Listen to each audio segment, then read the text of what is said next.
I want to say that I am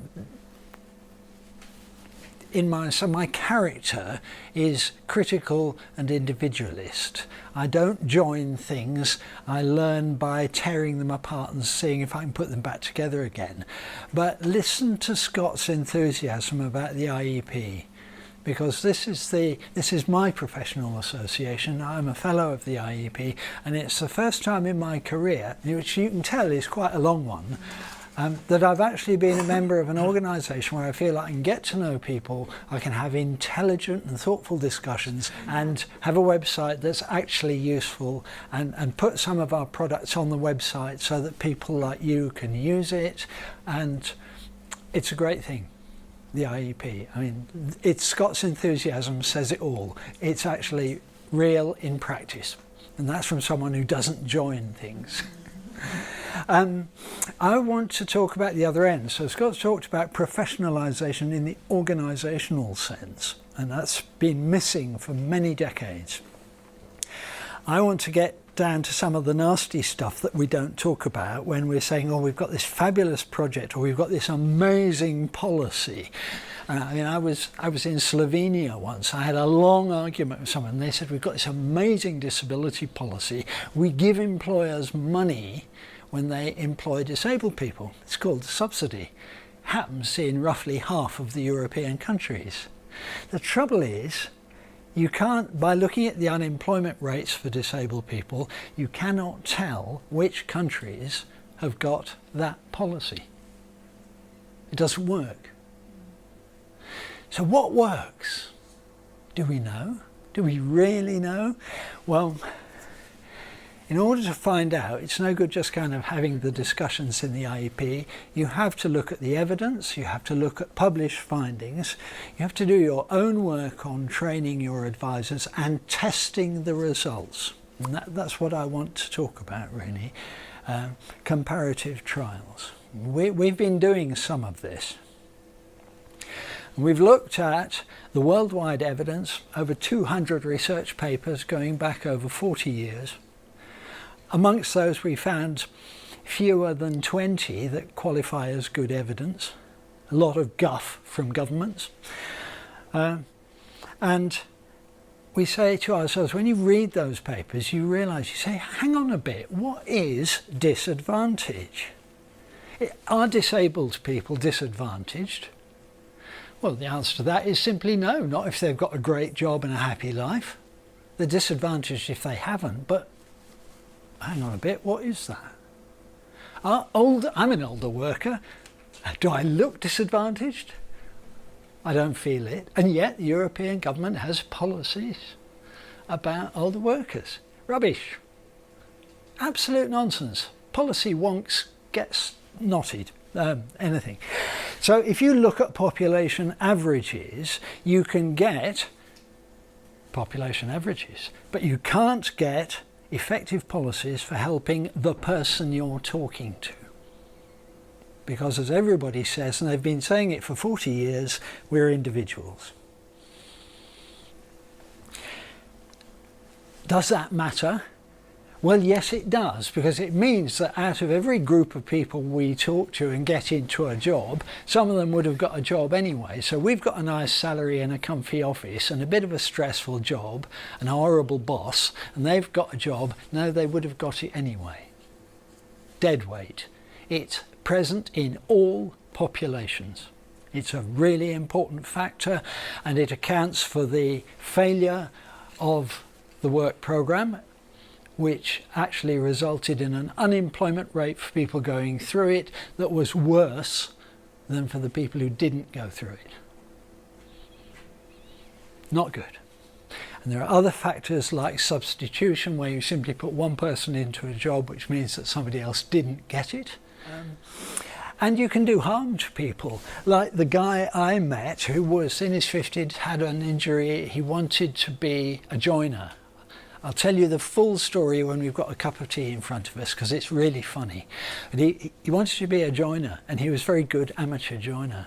His employment advisor offered him a job as a car park attendant. And he was a skilled drain layer, ground worker they call them. He was a really skillful man. mature, got a family, grandchildren, wanted a skill. So we can do harm. So I'm going to attempt a definition of disadvantage. It's an inability to compete for jobs with the majority of other people in your society in a realistic sector of the labour market. Now, I'm not going to compete to be a brain surgeon. I'm nothing like clever enough, and I've got the shakes anyway. Nor am I going to compete to be a ground worker, because I haven't got the muscles. I've probably got the brain, but boy, the things he could do with a 10-pound lump hammer were fabulous. I couldn't do it. But talking in front of a group of people, I'm all right. I'm okay. I feel quite confident about that. So if we take this disadvantage, it's got to focus on employability. It includes the labour market, recognises the fact that it's a competitive world, and it conforms to the known evidence of what works. Okay? It conforms to the evidence.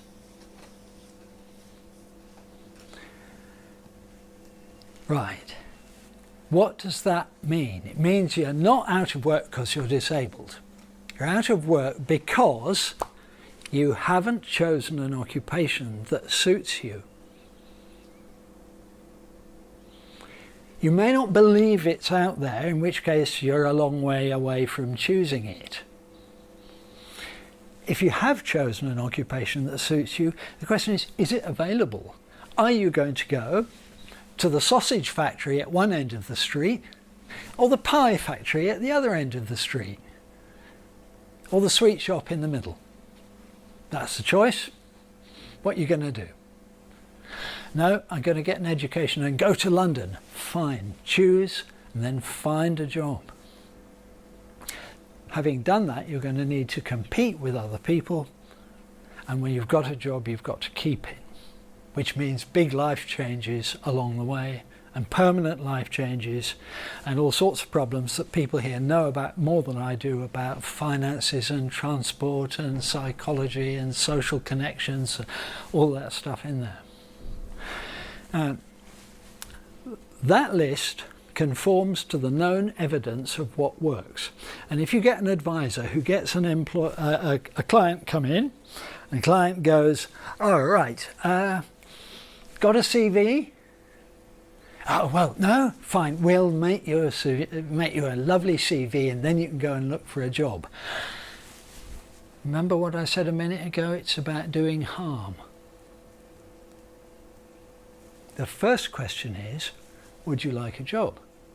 And if the answer's no, you're going to have to explore that answer, because it's a perfectly good answer. Nothing wrong with it at all. It's their life, not yours.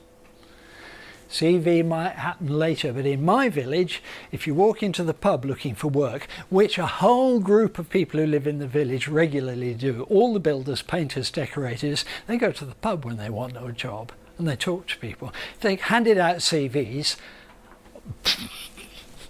it's ridiculous.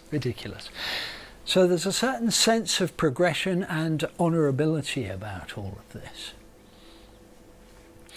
But how do we know if we're going to do all those things in roughly that order? Obviously, to and fro. How do we know what works? How do we know what's the evidence? Well,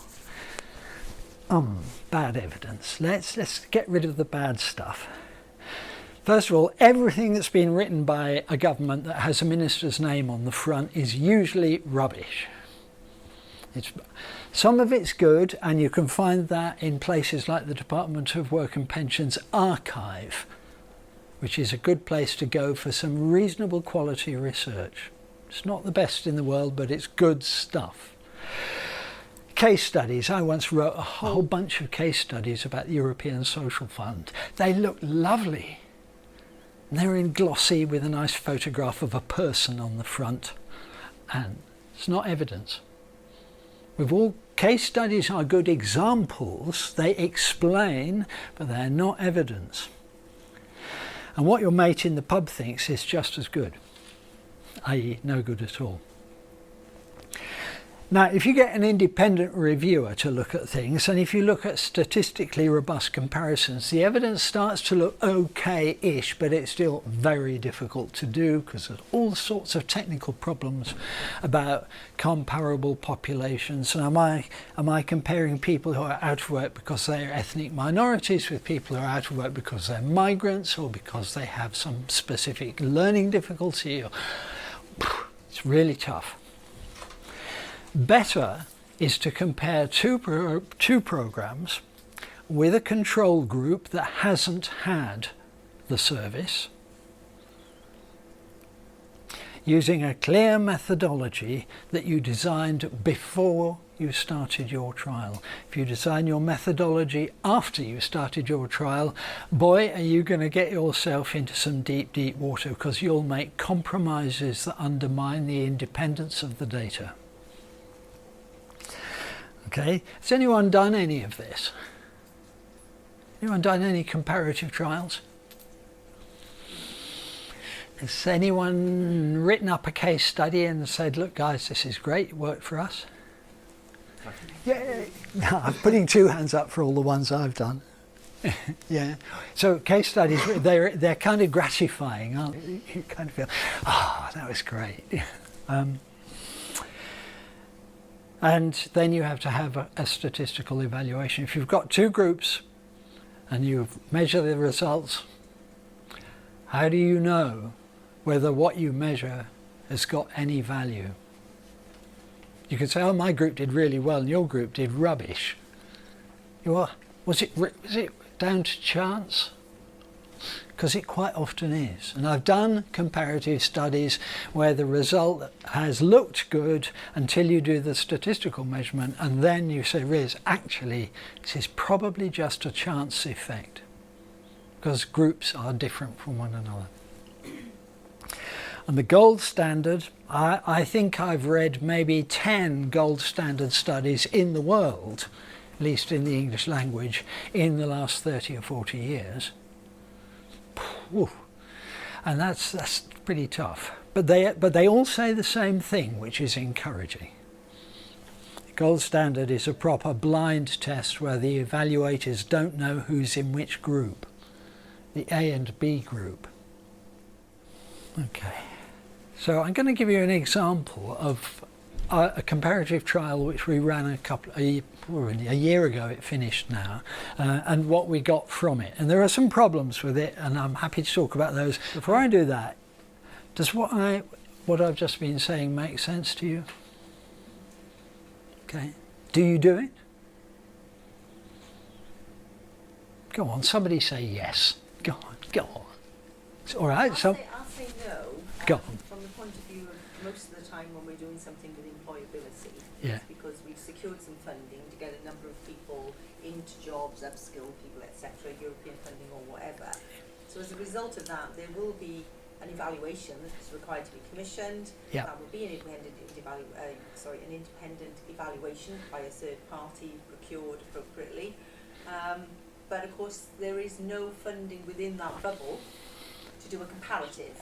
Yeah? Absolutely right. And there are the ethics about if you're paid to help and support people, and you think that's the right thing to do. Yeah.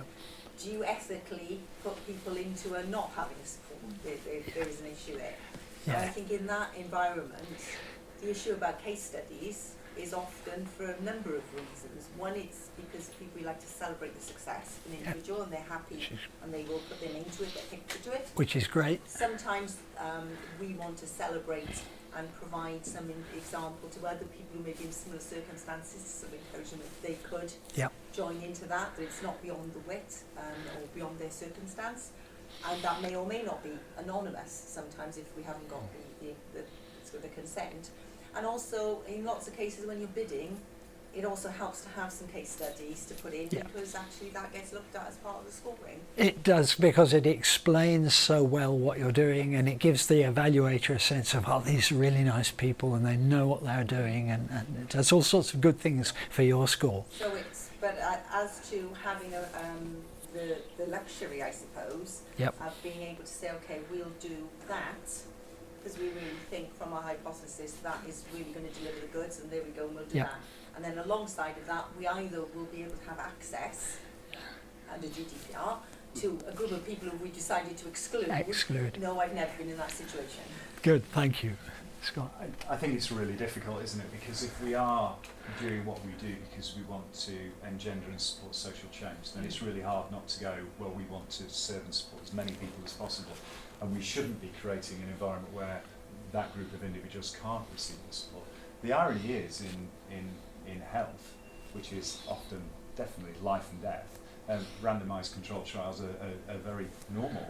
And actually, we're seeing the bridging of that gap currently with the West Midlands Combined Authority with their IPS-based controlled trial, where people are randomised coming into the system. So it is quite interesting. Although I don't believe in that setting that anyone's ever going to be understanding that there could have been the possibility that they were going to get this level of support, because I think that would be socially very, very challenging. Yeah. Sorry. Great. Does anyone know what a crossover study is? No. Okay, well, I'll come back to it, but you can use a crossover study designed to overcome the problem that you exclude some people from the service. So everybody gets the service, but not at the same time. And then you can measure them at different times to see what's happening. So you see, they're great. So I'm just thinking about measuring people at different times in their life, and their circumstances may be entirely different. All sorts of technical problems, absolutely. We took a group of about 18 advisors from the UK, Germany, Greece, France. We brought them to England. Sorry, I'm in Wales, but it was England, but it's only a short ride down the road. And we spent a week with them talking about the ethics and about the things I've outlined earlier on, and getting them to describe how they could change their practice to be more effective at helping migrants and refugees get employment, whether or not they had official permission from their country. So remember, each of these countries has different laws.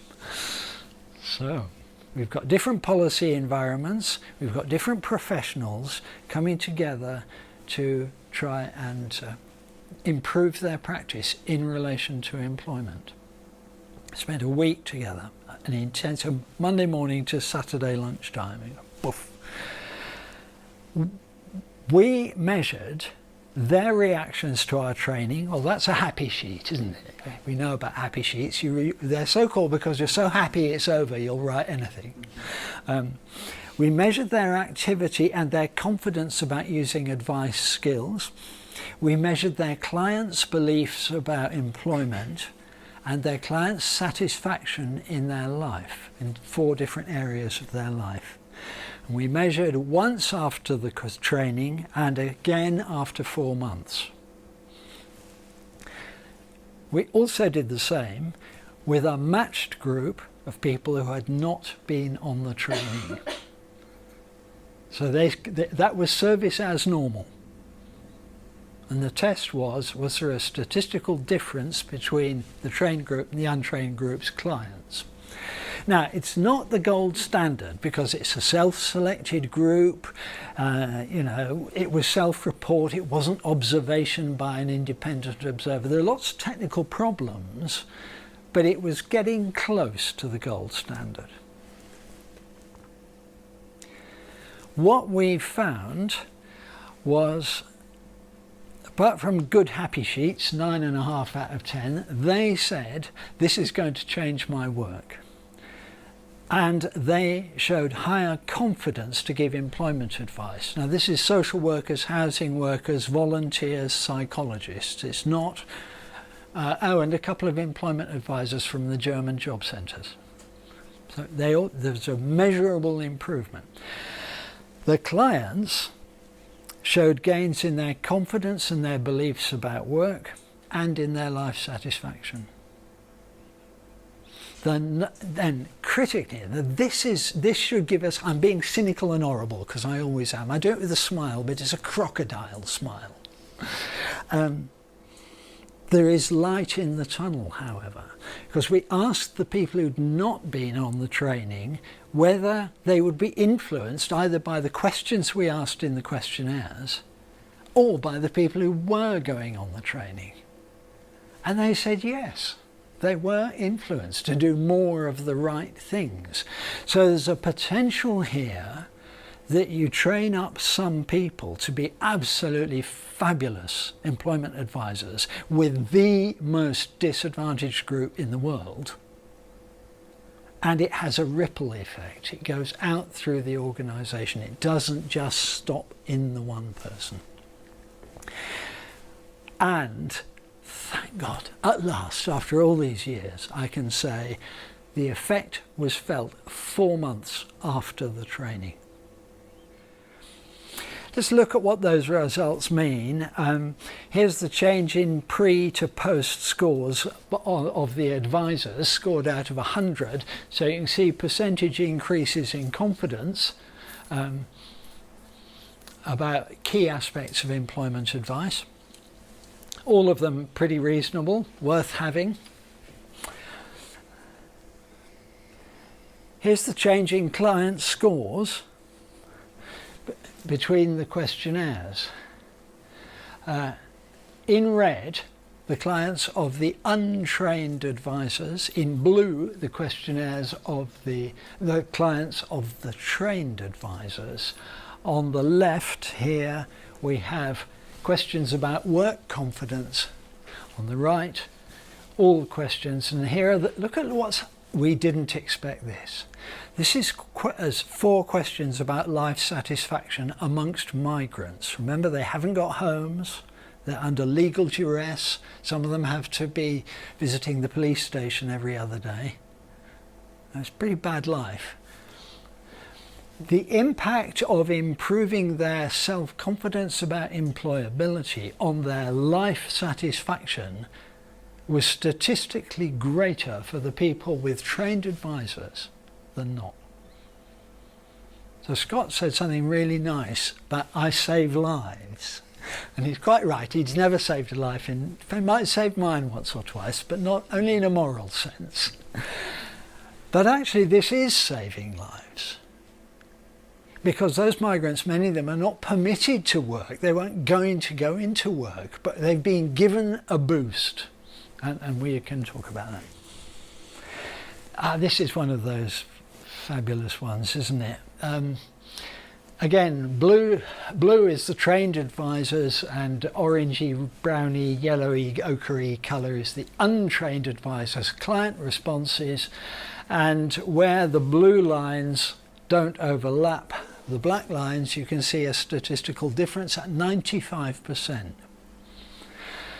So what we're saying here, let me be quite clear about it, is that if you did this experiment 100 times, you would expect to get a result similar to this 95 out of those 100 times. It's not that it's sort of happens with 95% of the people. No. It's repeatable. 95% confidence interval on the various questions. And we get significant trends in 1, 2, 3, and all work questions. We get some non-significant trends, as you'd expect in any study like that. So, if you focus on work, and you focus on the processes which are relevant to work, the question of what is a disadvantage evaporates. It becomes, what does this person want to do with their life? You can make, with superb training and superb trainers, advisors, you can make a measurable difference to the lives of people in the worst situation in our society. I'll just pause there. Comments? Okay, well, so that's fine. So why don't I just get out my whip, like the proverbial slave driver at the back of the boat, and beat my clients into submission until they go to jobs in Amazon and Uber? That's holistic, isn't it? It's focused on the person. You know, it's labour market relevant. There are vacancies to be had. Yeah, I could thrash them between them till the blood comes out of their shirts. Would you? You wouldn't, would you?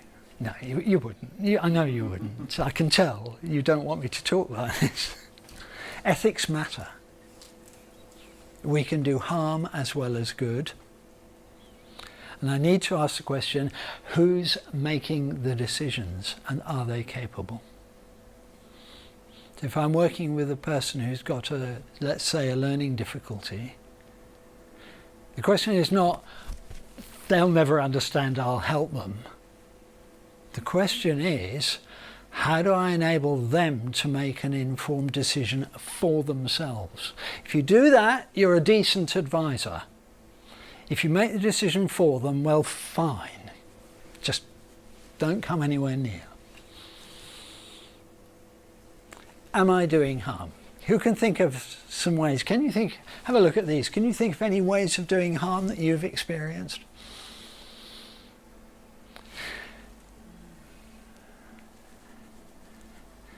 Anyone? I think in practical terms, in some cases, I mean, there's less mandation in Wales than in England, but there is harm done by people being perhaps forced into certain groups because of sanctions and debt. Absolutely right. Now, there are many arguments for and against, but I think if we're talking about individuals, I would always argue for encouragement personally, Yes. rather than mandation. Absolutely right. Yes.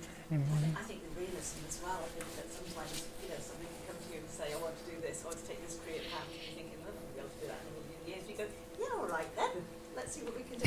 And, it's Yeah. trying to be realistic. So that's a kind of harm of failure, isn't it? Failure to challenge in an appropriate way. Did you? I was just going to say, apart from the mandation one, there's clearly an element of competition about employability projects as well. Yeah. That's such a tricky one as well. It's really difficult out there, isn't it? It's a dog-eat-dog world, and that's before you've met any clients. Especially future projects. 'Cause Yeah. I think the flip side of your comment as well, having a genuine preconceived idea of an individual and their challenges based on experience. Yeah. I think not treating an individual as an individual. It's getting Yeah. that balance right, isn't it? You've got to respect that somebody could actually have quite a potential, Yeah. but it's actually, trying to be realistic and giving the best advice. Yeah. And giving them informed advice. I think. Yeah, I've got a lovely, we haven't time for it, but I think it's a really nice thing where I hand out a list of different career selections from career software and ask for 4 different characters and ask people to reverse engineer and tell me what the 4 different characters were like. They're men, women, how old, what sort of people they were like and stuff. And everyone goes, oh, this is obviously a woman, and but she's quite practical minded and blah blah blah blah. And at the end of it, when you've got these 4 different character profiles, I'm able to reveal that I did all 4 tests one afternoon on my computer at home. So you can use what looks like really good, well measured scientific techniques and give people really rubbish advice. But doing good's important. If you build people's self-efficacy and their resilience to work in the labour market, which is difficult and competitive and full of failure and nastiness, if you can encourage their independence and respect the person, the upshot is that. That's where we want to be. So there is doing harm and there is doing good. Now, who's in charge of the decisions? Well, it's the government, isn't it? You will go on the work programme, you will hate every minute of it, and you will end up just as unemployed as you were to start with. Is it the advisor? Is it the programme? Is it the law? If you're a migrant, you're not allowed to work. I was one of the people on our training course in Exeter, had to attend the police station every Wednesday morning because she was a migrant, refugee. And she did not know when she walked in whether or not she'd be allowed out. And it's like that if you're very poor and you have to go on universal what's-it, or universal credit. You do not know if you're going to get any money from the state. So helping clients make informed consent is about the quality of the relationship between the advisor and the client. And that quality can be defined in great detail. It isn't explained by nice words like holistic and person-centered. as I've never met a holistic person in my life. We're all built up of many fragments of individuals. I've got, excuse me, it's only, what is it, Monday? This is only Monday, and he wants me to stop. Okay, so I mean, we could go on about this for ages, but these are the components of a great advisor. And the active ingredients, based on gold standard evidence around the world, are the relationship between the advisor and the client. That's what makes a difference. It isn't the institution, it isn't the law. They matter. They do matter, but they're not the thing. And it's the relationship with local employers, with the advisor. You know, get yourself out there and actually go into that restaurant and talk to them about what it's like working in the shop. And those interpersonal relationship skills have got to support the things we've been saying.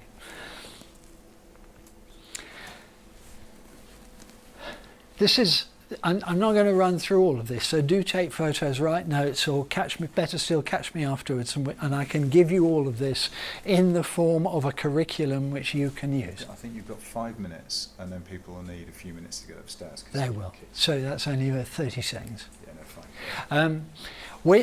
As a result of the work we've been doing, and over the last 10 years, in association with significant companies around Europe, we have built a curriculum which contains the skills that are embodied in the research evidence for what makes a good personal advisor. And the unit headings are there. And the first part of it is a toolkit. It's a toolkit that the advisor uses at every stage and in every kind of relationship, whether it's with an employer or with a client or amongst each other. And it makes them into a highly expert professional relationship builder who has got ethics and commitment and focus on employment. The second group of skills deploy that toolkit to help the client on their journey to work. So they deal with the question of, does the client want to work and what their beliefs are about work. They deal with how to develop clients' confidence. It's been widely researched, it's out there if you want the research evidence, you know, it's something we can learn how to do. They deal with choice of occupation, looking at self-employment, family employment, all of the issues that you know about. And finding a job and keeping a job, making plans. Who thinks smart plans are great? Anyone? No, you all smile. What is it? Why are you smiling about smart plans? because they know you're leading them into something. They do, don't they? They're not daft, are they? I thought they were at first, but yeah. I don't like smart plans because what they do lead, and they lead to failure. Because you've laid it down like that, and if you don't do it, you get disappointed. Actually, life ain't like that. I like plans that are all fuzzy and woolly and nice and warm and fuzzy and are doable, but really, really, if somebody else writes it down, if the client writes it down or has it, that's good for me. But proven skills. Every one of these can be supported by good quality evidence. Not always gold standard, but good. And then how do you develop those skills? What is it that you have to do with an advisor or a group of advisors to get those skills into them and then into the workplace? It ain't reading the research. I've tried that, it doesn't work. Reading doesn't do it. So you have to design your training program to suit the people you're working with.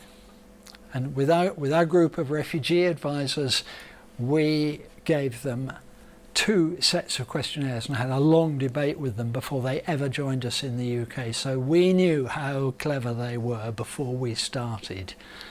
We knew we had to shape that program to use their skills.